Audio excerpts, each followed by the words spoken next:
नमस्कार, एवन उत्तराखंड में आपका स्वागत है। मैं हूं सौरभ शर्मा। आइए नजर डालते हैं इस वक्त की सुर्खियों पर।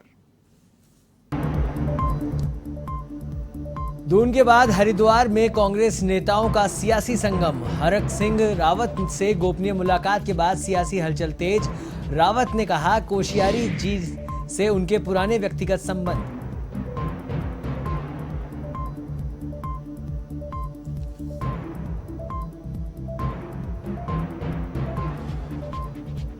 टिहरी में बद्रीनाथ ऋषिकेश राष्ट्रीय राजमार्ग पर हादसा। केदारनाथ से लौटे रहे यात्रियों की कोडियाल के पास गंगा नदी में समाई कार। मौके पर पहुंची एसडीआरएफ की टीम और रेस्क्यू ऑपरेशन किया शुरू।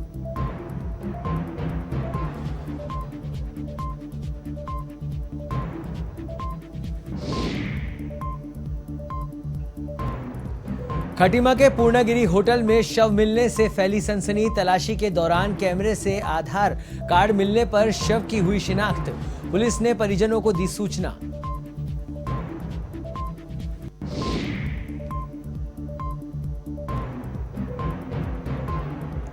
प्रदेश में स्वास्थ्य सुविधा बेहतर करने के लिए सरकार की एक नई पहल। अल्मोड़ा पहुंची शासन की 6 सदस्यीय कमेटी ने सरकारी अस्पतालों का किया मौका मुआयना। स्वास्थ्य व्यवस्थाओं को लेकर चिकित्सकों से की परिचर्चा।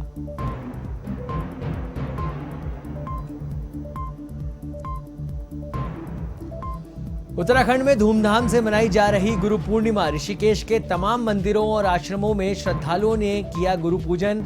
गुरु के बताए मार्ग पर चलने का लिया संकल्प।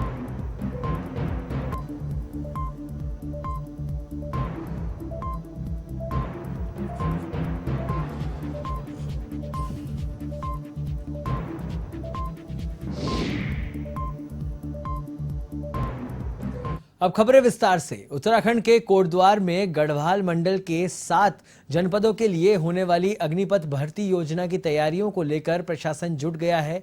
कोटद्वार में एसडीएम प्रमोद कुमार की अध्यक्षता में बैठक का आयोजन किया गया, जिसमें सभी विभागों के अधिकारी मौजूद रहे। बैठक की जानकारी देते हुए एसडीएम ने बताया कि सभी विभागों की जिम्मेदारियां तय कर दी गई है और उनको समय पर सभी भर्तियां पूरी करने के निर्देश दिए गए हैं। गौरतलब है कि गढ़वाल मंडल के पौड़ी, देहरादून, हरिद्वार, उत्तरकाशी, टिहरी, रुद्रप्रयाग और चमोली जिलों के युवाओं के लिए कोटद्वार में 19 अगस्त से 21 अगस्त तक अग्निपथ भर्ती का आयोजन किया जा रहा है।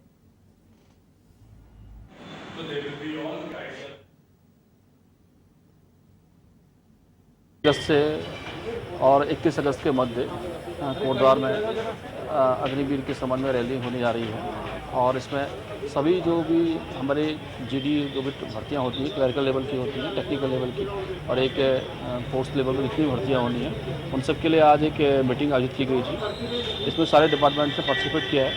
इसके आज के मीटिंग के बाद कार्ययोजना तैयार की जाएगी ताकि उस वक्त जो भी हमारे जितने भी सैनिक बनने जा रहे हैं उनको कहीं भी किसी प्रकार की कोई दिक्कतों का सामना न करना पड़े। उत्तराखंड में हरक सिंह रावत की प्रीतम सिंह और पूर्व सीएम भगत सिंह कोश्यारी से मुलाकात के कई मायने निकाले जा रहे हैं। दरअसल हरक सिंह रावत, प्रीतम सिंह और भुवन कापड़ी समेत आधा दर्जन कांग्रेस नेताओं का दल हरिद्वार के जयराम आश्रम पहुंचा। जयराम आश्रम में कांग्रेस नेताओं ने वरिष्ठ संत ब्रह्मस्वरूप ब्रह्मचारी से मुलाकात की। हालांकि मीडिया से बात करते हुए सभी नेताओं ने इसे शिष्टाचार भेंट बताया। इस दौरान प्रीतम सिंह ने कहा कि हरक सिंह रावत से मुलाकात के पीछे कोई राजनीति नहीं है। वहीं हरक सिंह रावत ने भी पूर्व मुख्यमंत्री भगत सिंह कोश्यारी से मुलाकात पर कहा कि कोश्यारी जी से उनके पुराने व्यक्तिगत संबंध के चलते शिष्टाचार मुलाकात हुई थी। उसके राजनीतिक मायने नहीं निकाले जाने चाहिए। कोश्यारी से मेरे बहुत ही व्यक्तिगत संबंध हैं और आज के नहीं है। मैं जब विद्यार्थी छात्र राजनीति कर रहा था तब से माननीय कोश्यारी जी और मेरे संबंध थे और मैं सामान्य रूप से उनसे हमेशा मिलता रहता। जब मैं तिवारी जी की सरकार में मंत्री था तब भी वो विपक्ष के नेता थे, भाजपा के प्रदेश अध्यक्ष थे, तब भी मेरे संबंध इसी तरह उनसे थे और वो आज भी हैं। अभी मैंने उनके जन्मदिन पर उनको बधाई दी थी, तो उन्होंने कहा कि मैं जब देहरादून आऊँगा तो बैठेंगे, मुलाकात करेंगे, बहुत दिनों से, और वो फालतू में जो है लोग चर्चा करेंगे। तो मैं सुबह गया था, लेकिन वो फिर भी जो है जब मैं निकला तो कुछ लोगों ने देख लिया, तो वो उसकी भी चर्चा हो गई। ऐसा नहीं है कि कांग्रेस के लोग अपने घर में बैठे रहेंगे। कांग्रेस को मजबूत करने के लिए हमको घर की दहलीज से बाहर कदम रखने हैं, और इसी कड़ी में कल मैं हरक सिंह जी से उनके आवास पर मिलने गया था, उनसे बात हुई। आज हम हरिद्वार आए हैं और निकट भविष्य में आप देखेंगे कि हम सब लोग मिलकर के पूरे प्रदेश के अंदर जो है आम जन के बीच में जाने का काम करेंगे, और सरकार जो जन विरोधी निर्णय ले रही है उससे आम जन को अवगत कराने का काम करेंगे। उत्तराखंड में अल्मोड़ा जिला पर्यटन विकास समिति की प्रथम बैठक आयोजित की गई। बैठक में जिलाधिकारी ने 13 डिस्ट्रिक्ट्स 13 डेस्टिनेशन योजना के अंतर्गत प्रस्तावित कार्यों पर चर्चा की। इस दौरान जिलाधिकारी ने सिमतोला इको पार्क का विकास और सौंदर्यीकरण, कटारमल सूर्य मंदिर और 13 डिस्ट्रिक्ट्स 13 डेस्टिनेशन योजना के अंतर्गत अन्य चयनित स्थलों के विकास हेतु विस्तृत कार्य योजना बनाकर कार्य करने के निर्देश दिए। उन्होंने पर्यटन विभाग को निर्देशित देते हुए कहा कि वीर चंद्र सिंह गढ़वाली पर्यटन स्वरोजगार योजना और होम स्टे योजना में लक्ष्य के अनुरूप कार्य किया जाए।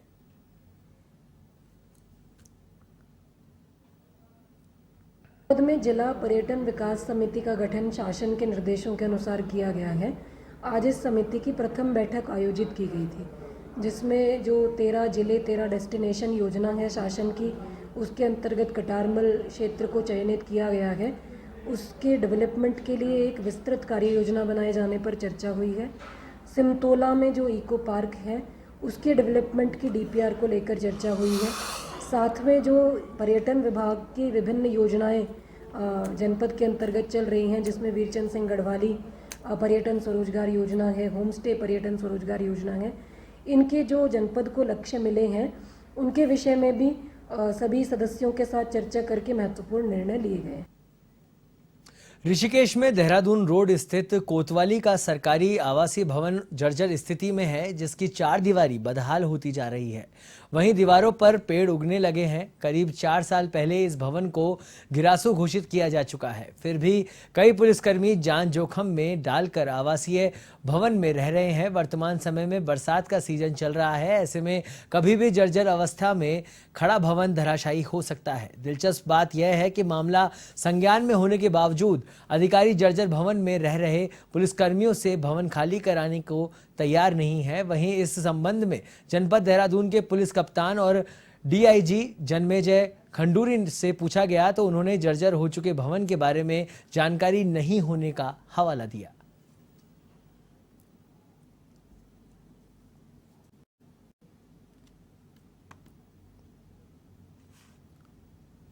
अगर आपको लगता है इस तरीके की, क्योंकि मुझको पहली बार ये संज्ञान में ये शिकायत आई है, तो एक बार इसका एनालिसिस हमारे द्वारा करवाया जाएगा। अगर इस तरीके की कोई बिल्डिंग है तो उसमें हम उचित सुरक्षा के इंतजाम भी करेंगे और उसको गिराने की कार्रवाई भी शुरू करेंगे। खबर उत्तरकाशी के बड़कोट से है, जहां ग्लेशियर लेडी नाम से विख्यात शांति ठाकुर ने कावड़ यात्रा को लेकर बड़ा बयान दिया है। उन्होंने हिमालयी क्षेत्रों में कम से कम 10 और अधिकतम 20 साल तक यात्रा में रोक लगाने की मांग की है। बता दें कि शांति ठाकुर पिछले 20 सालों से लगातार पिघलते ग्लेशियर को बचाने की मुहिम में समय समय पर आंदोलन करती है। उनका कहना है कि कावड़ भरने के लिए हरिद्वार का जल ही काफी है। कावड़ियों को गंगा जल गोमुख से ले जाने पर रोक लगा देनी चाहिए। के लिए किया जाना चाहिए। अब परसों जो है ना कावड़ यात्रा शुरू हो रही, कावड़ यात्रा में जितना अंधाधुंध जो है ऊपर हमारे ग्लेशियरों का जो नाश होता है, ये ना करते करते भी रात रात को निकल जाते हैं और इनको कोई नहीं पकड़ सकता। अगर बाद में जल की बात आती है, कावड़ की बात आती है, तो पहला जो कावड़ भरा गया था ग्रंथों के हिसाब से वो हर की पौड़ी हरिद्वार से भरा गया था। ऊपर को आना तो ये है कि हम भाई जो है मौज मस्ती के लिए जा रहे हैं, या हम जो है वही है कि नैन सुख के लिए जा रहे हैं। तो ये जो है ना ट्रेड चल पड़ा है कि भाई हमने जो है ना गोमुख या गंगोत्री जाना है। कावड़ का जो मतलब है हरिद्वार तक कावड़ चले, मैं तो कह रही हूँ कि वहाँ पे काली मंदिर से ऋषिकेश जो है ना लोगों को ऊपर नहीं आना चाहिए। इनके जब जो है ना पूरे एलपी चलते हैं, उसके अंदर फ्रीज होती है, इनके पूरे खाने पीने के साधन होते हैं, जिसको जो है ना मैं इतने सालों से लड़ रही हूँ और अकेले मैं झेल रही हूँ। देहरादून के जिला अधिकारी डॉक्टर राजेश कुमार भले का अवैध अतिक्रमण, शराब की ओवर रेटिंग, अवैध खनन और अवैध भंडारण के खिलाफ अभियान जारी है। ऐसे में जिला अधिकारी ने सभी उप जिला अधिकारियों को अपने अपने क्षेत्र में अवैध अतिक्रमण हटाने के निर्देश दिए। इसी क्रम में अब जिले के सभी एसडीएम भी अपने क्षेत्रों में इस व्यापक अभियान को चला रहे हैं। वहीं मसूरी में भी सरकारी भूमि से अतिक्रमण हटाने के निर्देश दिए गए हैं।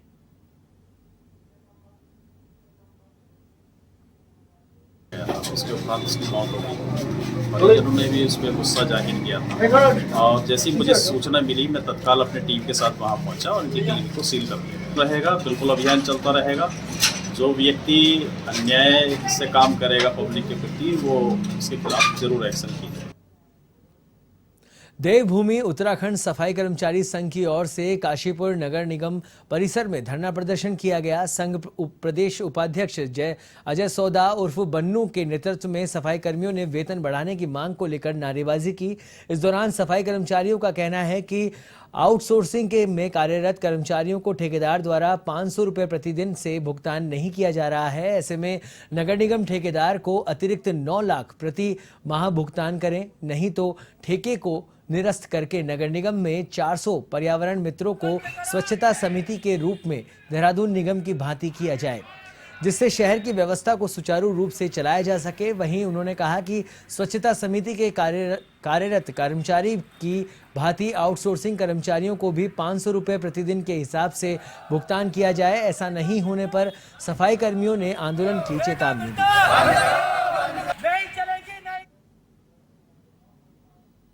ये जो हो रहा है, जो कर्मचारियों का जो शोषण चल रहा है, हमने आज से 4-5 महीने पहले एक हड़ताल करी थी। 9 दिन की हड़ताल हुई थी। इस हड़ताल में माननीय मुख्यमंत्री ने 12/4/2022 को 500 रुपये घोषणा पत्र जो है जारी कर दिया था कि प्रति कर्मचारी को 500 रुपये प्रति दिन के हिसाब से आउटसोर्सिंग कर्मचारी, संविदा कर्मचारी, मोहल्ला स्वच्छता समिति कर्मचारी और दैनिक वेतन कर्मचारी, इनको सबको पर डे के हिसाब से 500 रुपये दिया जाएगा। लेकिन काशीपुर नगर निगम में 4 माह हो गए शासनादेश आए हुए, अभी तक इन कर्मचारियों को 500 रुपये का वेतन नहीं दिया गया। हमारा कहना यह है कि 12/4/2022 से जो शासनादेश हुआ है, जब से लेके अब तक का इनको एरियल दिया जाए सारे कर्मचारियों को। सैलरी के बारे में मुख्यमंत्री जी ने बोला था कि 500 रुपये प्रतिदिन मिलना, वो हमें नहीं मिल पा रहा है। और अप्रैल से ये घोषणा हो चुकी है। हमारे साथ शोषण हो रहा है, बहुत ज़्यादा शोषण होता है। पिंचर भी हमें देखना पड़ता है, एक हुटर भी हमें सही करना होता है। वो एक ट्राली पे 4 बंदे की जगह 2-2 बंदे काम करते हैं। ये शोषण किसके साथ हो रहा है? हमारे साथ हो रहा है ना। निगम से मेरी कोई मांग नहीं है। नगर निगम में 58 कर्मचारी संविदा पे समिति उसमें कार्यरत हैं, जिनको पूर्णतः अप्रैल से 15,000 प्रति माह वेतन नगर निगम द्वारा दिया जा रहा है। जो ये कुनार्क वाले आज हड़ताल पे बैठे हैं, समझौता निगम का और ठेकेदारों का है। इनके आपसी का मतभेद है। जब ये पूर्णतः आपस में समझौता कर लेंगे। फिर आपका स्वागत है। बढ़ते हैं अगली खबर की ओर। खबर हरिद्वार से है, जहां पहाड़ी क्षेत्रों में लगातार हो रही बारिश के चलते लश्कर प्रशासन अलर्ट मोड पर है, जिसके चलते एसडीएम ने बाढ़ की स्थिति से निपटने के लिए क्षेत्र में बनाई गई बाढ़ राहत चौकियों का निरीक्षण किया और गंगा नदी क्षेत्र का भी भ्रमण किया। एसडीएम गोपाल राम बिनवाल ने बताया कि निरीक्षण के दौरान बाढ़ राहत चौकियों में कोई भी कर्मचारी अनुपस्थित नहीं पाया गया और गंगा का जलस्तर अभी खतरे के निशान से काफी कम है। स्थिति अभी सामान्य बनी हुई है।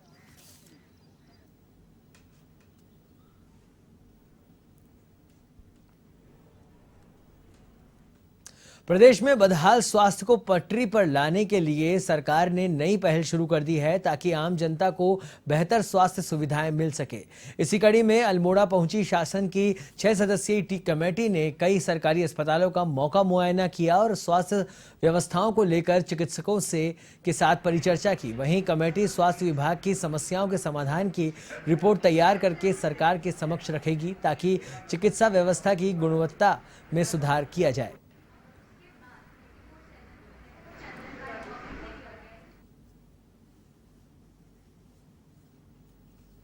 उत्तराखंड के टिहरी के बद्रीनाथ ऋषिकेश राष्ट्रीय राजमार्ग पर कोडियाला के पास कार खाई में गिर गई जो सीधी गंगा नदी में समा गई, जिसकी सूचना के बाद एसडीआरएफ की टीम ने मौके पर पहुंचकर रेस्क्यू ऑपरेशन शुरू कर दिया है। जहां बारिश के कारण नदी का जल स्तर बढ़ने से कार दिखाई नहीं दे रही है। अभी तक कार में लोगों की संख्या का पता नहीं चल पाया है। एसडीआरएफ ढालवाला टीम के प्रभारी निरीक्षक कविंद्र सजवान ने बताया कि मुनि की रेती थाना से सूचना मिली थी कि कोडियाला के पास एक कार अनियंत्रित होकर गहरी खाई में गिर गई है, जिसके बाद एसडीआरएफ की टीम मौके पर पहुंची है और रेस्क्यू शुरू किया है।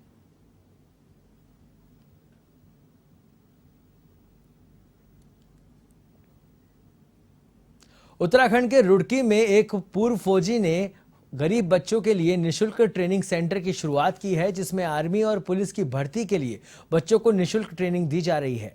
चंद बच्चों के साथ शुरू हुआ ट्रेनिंग सेंटर अब बच्चों के भविष्य के लिए एक बड़ा केंद्र बन चुका है। इस ट्रेनिंग सेंटर से कई बच्चे ट्रेनिंग पाकर आर्मी और पुलिस में भर्ती हो चुके हैं। बता दें कि इंडियन आर्मी में सूबेदार की पोस्ट से रिटायर्ड होकर राजकुमार सिंधु ने बच्चों को ट्रेनिंग देने के लिए अपनी खाली पड़ी जमीन को ट्रेनिंग सेंटर बनाया है। इस अकेडमी की शुरुआत पूर्व फौजी राजकुमार सिंधु ने कोविड काल से पहले की थी।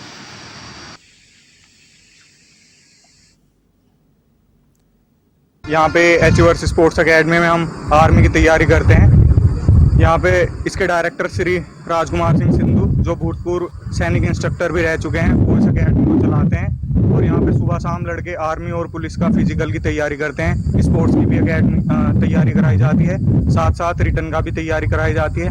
और यहाँ से काफ़ी लड़के और लड़कियाँ जो है सेलेक्ट हो चुके हैं। ने हमारे लिए बहुत कुछ करा है और मैं यहाँ ट्रेनिंग ले रहा हूँ 1 साल से सर, और मेरी परफॉर्मेंस में बहुत ही बदलाव आया है सर। पहले मैं कुछ नहीं रेस थी, बट अब आके मेरी यहाँ पे रेस अच्छी हो चुकी है और कोचिंग भी है यहाँ पे सर। दोनों चीज़ हमें सुबह शाम हम प्रैक्टिस करते हैं। मैं आर्मी की ट्रेनिंग कर रहा हूँ सर। मैं सूबेदार मेजर की रैंक से इंडियन आर्मी से रिटायर हुआ 2018 मार्च के अंदर।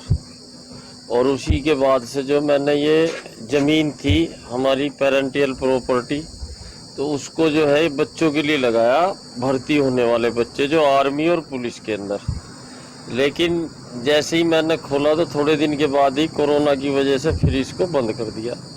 अभी फिर खोला है तो इसमें से तकरीबन अभी 25 बच्चे जो है भर्ती हो चुके हैं पुलिस, सीआरपीएफ और इंडियन आर्मी के अंदर। और अभी 120 बच्चों ने अभी उत्तराखंड की जो भर्ती निकली थी उसके अंदर फिजिकल पास कर दिया। उत्तराखंड में अब स्थानीय लोग रेलवे स्टेशनों पर भी उत्पाद बेच सकेंगे। इसके लिए रेलवे प्रशासन ने स्थानीय उत्पादों को बढ़ावा देने के लिए एक स्टेशन एक उत्पाद योजना शुरू की है। इससे स्थानीय व्यक्तियों को रोजगार मिलने के साथ ही विभाग के राजस्व में भी बढ़ोतरी होगी। पहले चरण में काशीपुर और रामनगर रेलवे स्टेशन पर प्रसिद्ध बाल मिठाई बेची गई। इसके लिए रेलवे ने विक्रेता से 1000 मासिक शुल्क लिया है। इस योजना के तहत हर उत्पादक को 15 दिन के लिए ट्रायल के तौर पर बेचने के लिए कहा गया है। सफलता मिलने पर विक्रेता से अनुबंध हो सकेगा। ऐसे में स्थानीय लोगों के लिए रोजगार के अवसर बढ़ेंगे।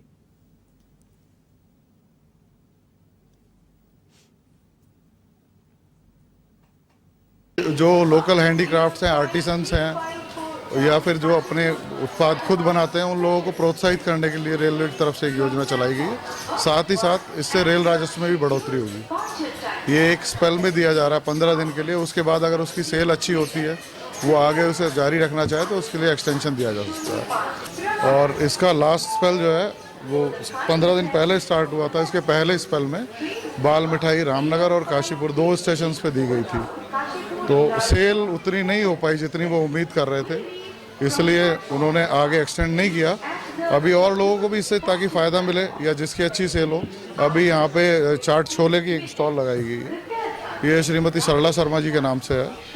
प्लेटफॉर्म नंबर 2 पे बाल मिठाई प्लेटफॉर्म नंबर 1 पे लगाई गई थी। और देखिए यहाँ पे जो लोकल पैसेंजर्स हैं वो प्रेफरेबली उस तबके के लोग हैं जो बहुत ज़्यादा खर्च नहीं कर पाते हैं, तो चाट छोले ही ज़्यादातर लोग पसंद कर रहे हैं। यहाँ पे ठीक सेल हो रही है। अलीगंज में भी चाट छोले की लगाई गई है स्टॉल, और बाजपुर में चाय समोसे वगैरह उसकी स्टॉल है। ये दुकान जो हमें दी गई है रेलवे की तरफ से हमें फ्री मिली गई है, और हम रेलवे के और जिस तरीके से हमें सरकार की तरफ से ये दुकान दी गई है, और काफ़ी हम इनके शुक्रगुजार हैं। यहाँ हमने दुकान लगाई, हमारी जो कला है बहुत ज़्यादा लोग इसे अच्छी लेके जा रहा है, अच्छी मतलब पसंद कर रहा है कि ये बहुत ज़बरदस्त आइटम यहाँ रेलवे में कहाँ से लग गए। मैंने कहा रेलवे में फ्री दुकान दी है तो आपको ये चीज़ें देखने को मिल रही हैं, नहीं तो आपको देखने को भी नहीं मिल पाती ये चीज़ें, क्योंकि इसमें ये हम 100 रुपये से लेकर हमारी जो ये कीमत है 750 रुपये तक की कीमत है, और इसमें ओरिजिनल विरास है। ये पहनने के बाद कोई नुकसान नहीं देता, नकली सोना कहलाया जाता है, क्योंकि जो बाहर जाता है तो ये चेक करके लेते हैं, कोई ख़राब तो माल नहीं है, ये ओरिजिनल माल है। एवन उत्तराखंड में फिलहाल इतना ही। देश और दुनिया की तमाम खबरों के लिए आप देखते रहिए एवन टीवी।